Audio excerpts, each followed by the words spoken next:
Hello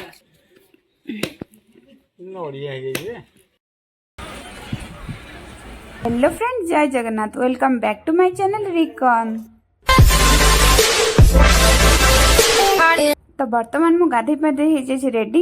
आज हूँ मोर शेष दिन। सांग मैंने समस्ते कहते कि झील जन्म पर घर को, तो मुझे कथा किसी आड करने चाहूँ जोटा कि झील जन्म पर घर को नुहे, झील जन्म होता है दुईटा घर को। तो यह सब कथा जानापी आपको वीडियो को लास्ट पर्यंत देखा पड़ो। तो चलते स्टार्ट करवा आज ब्लॉग। तो बापा ये पैड़ आणुंट आउ खरा दिन ठंडा ठंडा पैड़ पीबार मजा अलग। जिते आम गचर नड़िया परा हुए तो पैड़ परा हम सुनिश्चित। तो आज पैड़ परा आज चलते पैड़ पानी पीवा।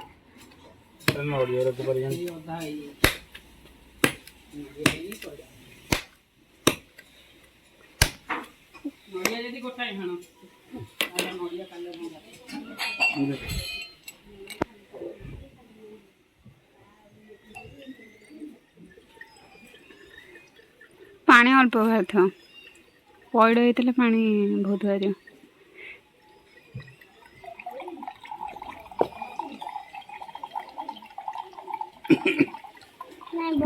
बहुत भला तू देख नेते। तो बापा मत ग्लास उजाड़ी देले। मोर तो इच्छा था स्ट्र रे पीवा, कि स्ट्र तो जेहेतु नाला तो ग्लास रे ही कम चलाइदेवा। तो देखुच ना फ्रेंड केते कम पानी बाहर। तो पैड़ पानी पी सारा चलन देखिए बो कौन करुच्ची। तो मु घर को आसले बो तो मत किसी काम करा दिएनी। तो बो ये कलर बाछे मुझे जूम कर देखा पैड़ पानी तो पी सारा। तो आम खाई तार जो नालीटा था यहाँ मतलब बहुत ही बेसी भल लगे। जब भी मुझे पैड़ खाई तो नाली खाଇବା तो सुनिश्चित। सांग मैंने कमेंट कर कहे यहाँ आपको भल लगे कि नहीं। तापर लंच आमर रेडी। लंच भात, छुई आलू तरकारी, कलरा भजा, पांपड़ और सालाड। तो समस्ते आम मिसिकी ही खाइलु। जेहेतु करेन्ट पलैला तो आम मैंने बाहर ही बसिक खाऊलु। जमती कि मुझे कि लास्ट मुझे कहबी कि झील जन्म पर घर को मुझे कथा कहीं कहली। आज मोर शेष दिन आम घरे यहाँ मोर लास्ट दिन। खावा पीवा सरिया पर मुझे रेडी आ रेडी कि आम रिटर्न जाइलु। रिटर्न मु रायगड़ा पुणी फेरी जी।